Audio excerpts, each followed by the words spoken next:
Hey, it's Guy here. Since Roseanne and I are about to fill the freshwater tank in our Embassy Dolphin, it occurred to us that that's not something we've covered in any of our YouTube videos yet. Now, if you're an experienced RVer, this video is probably not something you need. For those of you who are new to RVing or just new to filling your tank on the Embassy Dolphin, we hope this helps. So here we go, gravity fill of our freshwater tank on our Embassy Dolphin. In the description to this video, you'll find links to all the products mentioned in this video in case you need to pick up any.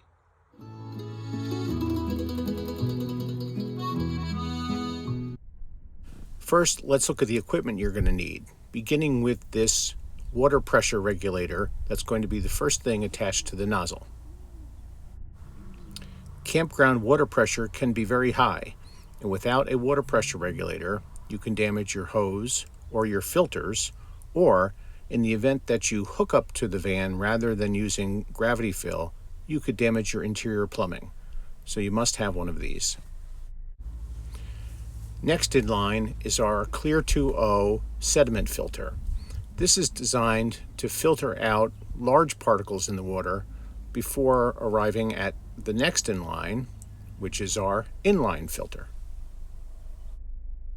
Now you may be wondering, why do I need these two filters? After all, Embassy has an advanced water purification system and a high-end filter inside the van. Well, the answer is simply that I don't want impurities getting into the tank in the first place if I can help it.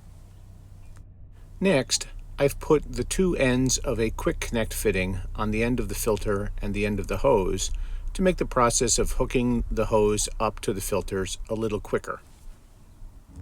As for the hose, we use the very popular ZeroG collapsible drinking water safe hose.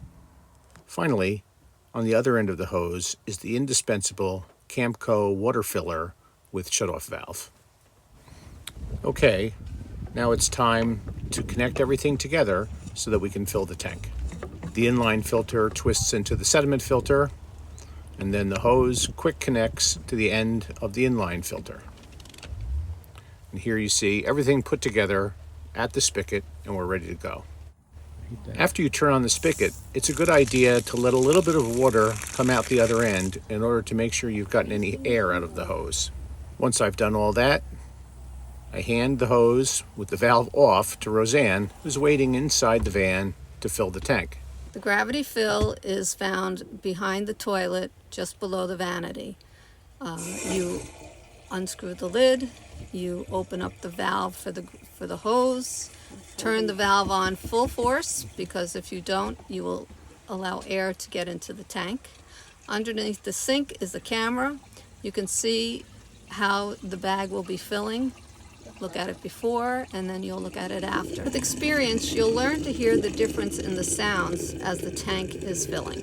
And from that sound, you'll know when the tank is almost full.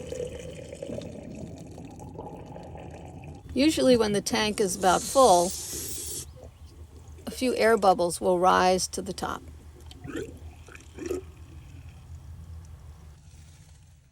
You can see now that the water bladder is full. But you're not done yet.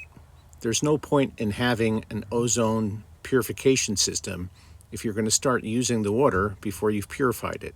So every time we fill our tank, we run the ozone purification system right away. After 15 minutes, I shut the water purification system off and I listen to hear if the water pump turns off. If it does not, we'll need to run a little water in the sink to let air out of the system so that the water pump will then operate properly.